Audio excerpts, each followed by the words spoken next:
हरे कृष्णा दोस्तों। तो जैसा मैंने आप लोगों को बताया था कि मैं फिजिक्स और केमिस्ट्री के क्वेश्चनों की इम्पोर्टेंट क्वेश्चनों की सीरीज़ लेके आया हूँ।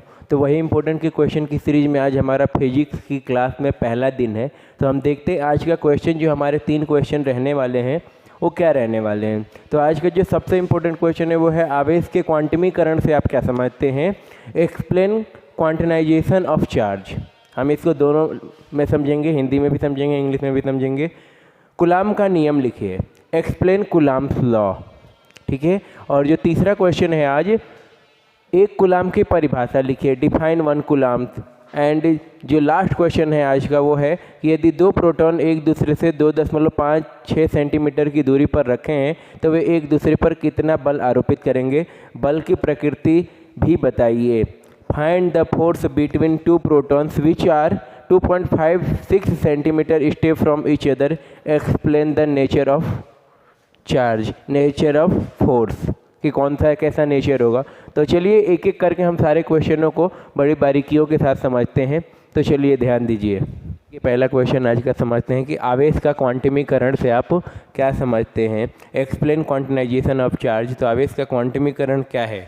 तो देखिए सबसे पहले आपको ऐसे ही हेडिंग बनाना है। बोर्ड एग्जाम का सबसे अच्छा तरीका होता है हेडिंग बनाइए, फिर उसके अंदर लिखिए। तो लिखा है हमने, किसी वस्तु में उपस्थित आवेश इलेक्ट्रॉन के आवेश का पूर्ण गुणज होता है। तो the charge of an atom is the multiple of charge of electron, called quantization of atom और इलेक्ट्रॉन जो भी है। तो चलिए देखते हैं कि क्या है। Q इक्वल टू, अब एक फॉर्मूला आ जाता है, Q equal two plus minus Na। E क्या है लिखा है हमने यहाँ, Q इक्वल टू वस्तु का आवेश, N इक्वल टू मुख्य क्वांटम संख्या। मुख्य क्वांटम संख्या क्या होती है, तो कोई भी एक नंबर, जैसे 1 2 3 4 dash dash dash dash infinite तक भी जाती है। N समझ लिया। E क्या है, तो चार्ज ऑफ इलेक्ट्रॉन, जो कि कितना होता है 1.6 × 10⁻⁻19 कूलम। और ये माइनस में हम लेते हैं, लेकिन न्यूमेरिकल लगाते समय इस माइनस का मतलब नहीं होता। ये माइनस केवल क्या दिखाता है कि जो इलेक्ट्रॉन पर चार्ज होता है वो कैसा होता है, निगेटिव। अब हम बात करते हैं कि इस फॉर्मूले का यूज कहाँ होता है। तो इस फॉर्मूले का यूज ज़्यादातर इससे या तो न्यूमेरिकल पूछ लेगा या डायरेक्टली आपसे क्या पूछेगा, ये डिफिनेशन पूछ लेगा। तो ये आप ध्यान रखेंगे। और चलते हैं अगले क्वेश्चन की ओर।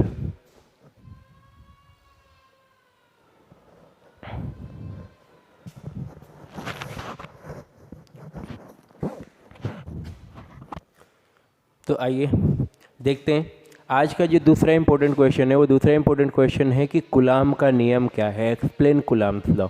ये काफ़ी इंपॉर्टेंट क्वेश्चन है। ये अगर मैं बात करूँ तो 10 सालों में ये 7 बार इसके पूछने के चांस रहते हैं। 10 साल का अगर पेपर लिया जाए तो आप देखोगे कि 7 बार ये पूछा गया है। बहुत कम ही चांस होता है कि क्वेश्चन ना आए। अगर बाई चांस ये न्यूमेरिक, अगर ये क्वेश्चन नहीं आता कि कूलाम का नियम लिखिए, तो इसके बेस पे क्या आ जाता है, न्यूमेरिकल आ जाता है। तो बहुत सिंपल सा नियम है कि कूलाम का नियम क्या है। तो कूलाम ने 2 आवेशों के बीच लगने वाले बल के बारे में बताया। क्या बताया, अब उन्होंने कहा कि इस नियम के अनुसार 2 आवेशों के बीच लगने वाला आकर्षण या प्रतिकर्षण बल उन 2 आवेशों के परिमाणों के गुणनफल के अनुक्रमानुपाती तथा उनके बीच की दूरी के वर्ग के व्युत्क्रमानुपाती होता है। अब ये तो हो गया डिफिनेशन। अब आइए समझते हैं इस चीज़ को कि क्या बताया कूलाम ने। तो बहुत सिंपल तरीके से हम समझेंगे इसको। तो मैं इसको रफ कर देता हूँ।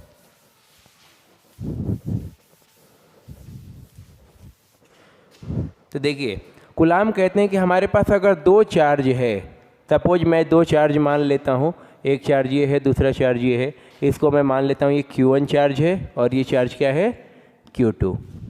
तो हमारे पास 2 चार्ज है और जो कहाँ रखे हैं, तो एक दूसरे से जो है ये स्मॉल r डिस्टेंस पे रखे गए हैं। इनके जो बीच का डिस्टेंस है वो क्या है, स्मॉल r, और जो इनकी वैल्यू है वो क्या है, Q1 Q2। तो कूलाम्स बताते हैं कि ये एक दूसरे पे क्या करेंगे, फोर्स अप्लाई करेंगे। अब क्यों फोर्स अप्लाई करेंगे, तो आपने 11th में पढ़ा होगा। 11th में न्यूटन का एक नियम है कि न्यूटन कहते हैं कि 2 द्रव अगर किसी भी दो वस्तुएं हैं जिनके पास द्रव्यमान है और कुछ दूरी पर रखें तो उनके बीच भी बल लगता है। तो उसी के आधार पर इन्होंने कूलाम का नियम, अपना नियम दिया है कि अगर दो आवेश भी एक दूसरे से कुछ दूरी पर रखे हैं, उनके बीच में अगर थोड़ा सा भी डिस्टेंस है या डिस्टेंस नहीं भी है, तो भी एक दूसरे पे वो क्या करेंगे, फोर्स अप्लाई करेंगे। हाँ, वो फोर्स कैसा भी हो सकता है, अट्रैक्शन भी हो सकता है, रिपल्सन भी हो सकता है, आकर्षण भी हो सकता है और प्रतिकर्षण। तो कहते हैं कि भाई ये बल कितना लगेगा, अब ये भी जानना है। तो कह रहे हैं कि जो बल है, यानी कि जो लगने वाला फोर्स है F, यानी कि ये भी अप्लाई करेगा F और ये भी इसके तरफ हो सकता है कि अप्लाई करे, या हो सकता है कि कहाँ को चले जाए, अपोजिट डायरेक्शन में चले जाए, तो ये कहीं भी जा सकता है। तो आखिर ये कितना फोर्स अप्लाई करेगा, तो जो कह रहे हैं कि फोर्स ये जो अप्लाई करेगा वो कितना होगा, तो वो डायरेक्टली प्रोपोर्शनल होगा किनके, इन दोनों चार्जों के मल्टीपल के, यानी कि Q1 इंटू Q2 का जो मल्टीपल होगा उसके डायरेक्टली प्रोपोर्शनल होगा, और जो इसकी डिस्टेंस है, इन दोनों के चार्ज के बीच की जो डिस्टेंस है R, उसके स्क्वायर के इनवर्सली प्रोपोर्शनल होगा। तो अब दोनों को एक साथ हम मिलाते हैं तो F इक्वल टू क्या आ जाएगा, Q1 Q2 upon R square. और जब कभी भी ये प्रोपोर्शनल साइन आए, अब प्रोपोर्शनल साइन हटा के हम इक्वल टू लाना चाहते हैं, क्योंकि इसमें कोई भी हम क्वेश्चन को सॉल्व तो नहीं कर सकते। तो जब क्वेश्चन को सॉल्व करना है तो हमें क्या करना पड़ेगा, इक्वल टू चाहिए।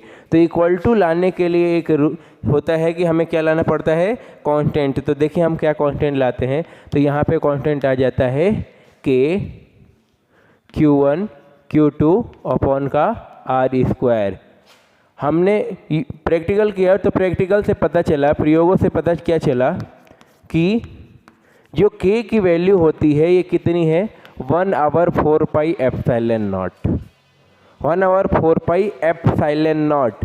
तो इसकी अगर टोटल की वैल्यू करें 9 इंटू 10 की पावर 9 होती है न्यूटन मीटर स्क्वायर पर कूलाम स्क्वायर, ये इसकी वैल्यू होती है। तो अब देखते हैं, तो यहाँ पे आप जब पुट करते हो तो आप पाओगे कि क्या मिला आपके पास formula, 1/4 pi epsilon naught Q1 Q2 upon का R स्क्वायर। और ये काफ़ी इम्पोर्टेंट फॉर्मूला है, इसी से अगला क्वेश्चन इन न्यूमेरिकल होने वाला है ये। तो इसको बहुत अच्छे से समझिए। फिर से आइए एक बार रिवीजन कर लेते हैं। कहते हैं कूलाम के जब दो चार्ज एक दूसरे से कोई डिस्टेंस पे रखे होंगे तो वो एक दूसरे पे क्या करेंगे, फोर्स अप्लाई करेंगे। वो फोर्स कितना होगा, तो डायरेक्टली प्रोपोर्शनल होगा इनके मल्टीपल के, और इनवर्सली प्रोपोर्शनल होगा जो इनके बीच की डिस्टेंस है उसके स्क्वायर के। तो F को हमने दोनों को मिला दिया तो ये हमारा सीन मिला है। फिर हमने क्या किया, एक रूल होता है कि जब कभी प्रोपोर्शनल साइन हटा के आप कांस्टेंट लाना चाहोगे तो एक कांस्टेंट आ जाता है, और वो कांस्टेंट की वैल्यू हमने प्रयोग किया तो पता चला कि कितना आ रहा है, 1/4 pi epsilon not 9 epsilon not, और इसकी वैल्यू कितनी होती है, 9 इंटू 10 की पावर 9 न्यूटन मीटर स्क्वायर पर कूलाम स्क्वायर। अब इसके हमने क्या किया कि इसमें पुट कर दिया तो एक हमारे पास इक्वेशन आ गई, और ये काफ़ी इंपॉर्टेंट इक्वेशन है। क्या है, F equal to 1/4 pi epsilon naught Q1 Q2 upon R square. इससे काफ़ी न्यूमेरिकल होता है। अब देखिए कुछ चीज़ें और समझने लायक है कि जैसे दोनों लाइक चार्ज होंगे, जैसे ये भी पॉजिटिव दूसरा पॉजिटिव, तो इसको पास में लाओगे तो क्या हो जाएगा, एक दूसरे से ये क्या करेंगे, रिपेल करेंगे। चलो दोनों निगेटिव ले लेते हैं तो भी देखने को क्या मिलेगा कि ये भी रिपेल करेंगे। लेकिन एक पॉजिटिव हो गया और दूसरा क्या हो गया, निगेटिव, तो इनमें क्या हो जाएगा, अट्रैक्शन हो जाएगा। या हम पहला निगेटिव ले लें और दूसरा क्या ले लें, पॉजिटिव, तो भी इनमें क्या हो जाएगा, अट्रैक्शन। तो इससे एक लाइन पता चलती है कि समान आवेश एक दूसरे को क्या करते हैं, प्रतिकर्षित करते हैं, और विपरीत आवेश एक दूसरे को आकर्षित करते हैं। यानी कि like charge repel each other and unlike charge attract each other. तो ये चीज़ समझते हैं। अब आपको मैं मैग्नेट की थ्योरी के हिसाब से समझाता हूँ, क्योंकि ये कूलाम्स लॉ आने से पहले फ्रैंकलिन ने, बेंजामिन फ्रैंकलिन है, उन्होंने हमें मैग्नेट के बारे में बता दिया था कि मैग्नेट आखिर कैसे वर्क करता है। तो देखिए मेरे हाथ में अभी मैं आप लोगों को दिखाता हूँ, दो मैग्नेट है, ये बहुत छोटा छोटा सा है, यही था तो मैं दिखाता हूँ आपको। तो देखिए जैसे ही हम इसको रख रहे हैं तो ये क्या होना चाह रहा है, अगर आप छोड़ के देखोगे तो अट्रैक्ट होना चाहेगा। अब मैं चाहूँ कि इससे प्लस बनाऊँ, देखिए मैं चाह रहा हूँ, आप लोगों को थोड़ा पास में ला के दिखाते हैं, मैं चाह रहा हूँ कि इसको क्या बनाऊँ, प्लस। तो देखिए प्लस नहीं बनना चाह रहा है, देखिए ये मैं छोड़ दे रहा हूँ, देखिए प्लस बना के छोड़ रहा हूँ तो ये प्लस नहीं बन रहा है। रीजन क्या है कि यही लाइक चार्ज हो जा रहे हैं, दोनों तरफ क्या हो जा रहा है, पॉजिटिव सेम पोल हो जा रहा है, इसलिए नहीं चिपक पा रहा है। तो ये लेकिन आयरन के साथ ये क्या हो जाता है, तो ये आयरन में कैपेसिटी होती है, मैग्नेट में कैपेसिटी होती है कि दोनों को अपोजिट चार्ज बना लेता है। क्लियर हुआ? तो ये काफ़ी इम्पोर्टेंट लॉ है, तो इसको काफ़ी बढ़िया से ध्यान दे के पढ़िए। आज के आखिरी 2 क्वेश्चन हैं। तीसरा क्वेश्चन हम देखते हैं कि एक कूलम की परिभाषा लिखिए। तो ये क्वेश्चन भी इम्पोर्टेंट है, चलिए देखते हैं। Explain 1 coulomb. ये क्वेश्चन बहुत कम को पता होता है। जैसे 1 न्यूटन की परिभाषा हम नेक्स्ट वीडियो में देखेंगे, वो काफ़ी बार एग्जाम में आता है और काफ़ी कुछ हम नेक्स्ट वीडियो में देखेंगे। तो चलिए फिलहाल इसको समझते हैं, एक कूलम होता क्या है। तो एक कूलम आवेश वह आवेश है जो किसी वस्तु से 625 × 10⁻16 इलेक्ट्रॉन अवशोषित या उत्सर्जित कर सके। बहुत ध्यान से समझिए, बड़ा इंपॉर्टेंट क्वेश्चन कि एक कूलम आवेश, जैसे कि मैं किसी वस्तु को एक कूलम आवेश दूं, जैसे मैं इसको क्या किया, एक कूलम आवेश दिया, तो ये बना है एटम से और एटम बना है इलेक्ट्रॉन, प्रोटॉन और न्यूट्रॉन से। तो जैसे ही हम इसको एक कूलम आवेश देंगे तो या तो इसके पास 625 × 10⁻16 इलेक्ट्रॉन आ जाएंगे या यहाँ से क्या हो जाएंगे, निकल जाएंगे। समझ में आ रहा है? तो ये काफ़ी इंपॉर्टेंट क्वेश्चन बनता है अगर आप सही से समझते हैं। क्या आप कहा, ध्यान से समझिए कि अगर मैं इसको एक कूलम आवेश देता हूँ तो इसमें क्या होंगे, या तो 625 × 10⁻16 इलेक्ट्रॉन आ जाएंगे और नहीं तो इसमें से निकल जाएंगे। समझ में आ रहा है? तो चलिए अब थोड़ा सा आगे बढ़ते हैं। और ये कैसे निकलेगा, तो ये है फॉर्मूला कि अभी आपने पढ़ा quantization of electron Q = ±NE। तो यहाँ से N अगर हम निकालें तो आप पाओगे कि Q कितना आ जाएगा, 1 पॉइंट इतना। समझ में आ रहा है? तो आगे बढ़ते हैं। तो आज का आखिरी क्वेश्चन जो है वो क्या है, यदि 2 प्रोटॉन एक दूसरे से 2.56 सेंटीमीटर की दूरी पर रखे हैं तो वह एक दूसरे पर कितना बल आरोपित करेंगे। और जो दूसरा इंपॉर्टेंट इसी का पार्ट है, तथा बल की प्रकृति कैसी होगी। देखिए क्या लिख रहा है कि when 2 protons are 2.56 centimetre apart from each other, then find the force that they apply to each other and nature of force। कि जो नेचर है वो क्या होगा फोर्स का। तो काफ़ी इंपॉर्टेंट क्वेश्चन, इसको कहते हैं, ऐसे क्वेश्चन आते हैं एग्जाम में जिसमें आप सोचते रह जाते हो कि भाई इसमें चार्ज तो दिया नहीं है। जब 2 चार्ज दिए होते तो हम कूलम्ब्स लॉ लगा के फोर्स निकाल लेते हैं, क्योंकि फोर्स अगर 2 चार्ज के बीच में अगर आपको फोर्स फाइंड आउट करना है तो याद रखिए कि केवल एक ही है, एक ही आपके पास फार्मूला है और वो क्या है, कूलम्ब्स लॉ का फार्मूला। तो आइए देखते हैं इस क्वेश्चन को कि हम कैसे सॉल्व करेंगे। तो काफ़ी इंपॉर्टेंट क्वेश्चन बन जाता है ये। बहुत बार एग्जाम में ऐसे क्वेश्चन पूछते हैं जिसको कि आप फिर सॉल्व नहीं कर पाते हो। रीजन ये है कि इसमें क्लियर कुछ नहीं दिया है, खाली कह दे रहा है कि 2 प्रोटॉन हैं और दोनों एक दूसरे से 2.56 सेंटीमीटर की डिस्टेंस पे रखे हैं। तो आइए समझते हैं कि क्या क्या गिवन है हमें इस क्वेश्चन में। तो सबसे पहले तो डिस्टेंस दे रखा है गिवन में। क्या डिस्टेंस है, R = 2.56 सेंटीमीटर। तो इसको आप मीटर में चेंज कर लोगे। तो मीटर में चेंज करने के लिए हम क्या करते हैं, 10⁻⁻² से मल्टीप्लाई कर देते हैं। तो ये कन्वर्ट हो गया मीटर में। अब जो चीज़ आपको दिया है, जो आप नहीं समझ पा रहे हो, कह रहा है कि 2 प्रोटॉन यानी Q1 भी और Q2 भी, दोनों का चार्ज हम क्या लेंगे, किसके चार्ज के बराबर, प्रोटॉन का आवेश, चार्ज ऑफ प्रोटॉन। और वो होता कितना है तो हम देख लेंगे, यानी कि Q1 भी 1.6 × 10⁻⁻19 कूलम एंड Q2 भी कितना हो जाएगा, 1.6 × 10⁻⁻19 कूलम। अब हम देखेंगे कूलम के नियम से कि कूलम का नियम क्या कहता है। कूलम के नियम से तो कूलम कहते हैं कि भाई F = होता है 1/4πε0 Q1 Q2 अपॉन का R²। तो R² करते हैं। तो चलिए देखते हैं।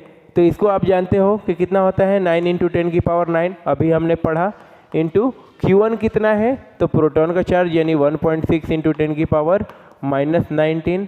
Q2 कितना है, तो 1.6 × 10⁻⁻19 अपॉन में R²। तो R कितना है, 2.56 × -2 का होल स्क्वायर। और जब हम इसको सॉल्व करते हैं तो देखिए क्या होगा, तो f इक्वल टू ये तो ऐसे का ऐसे ही रहेगा 9 इंटू 10⁹9।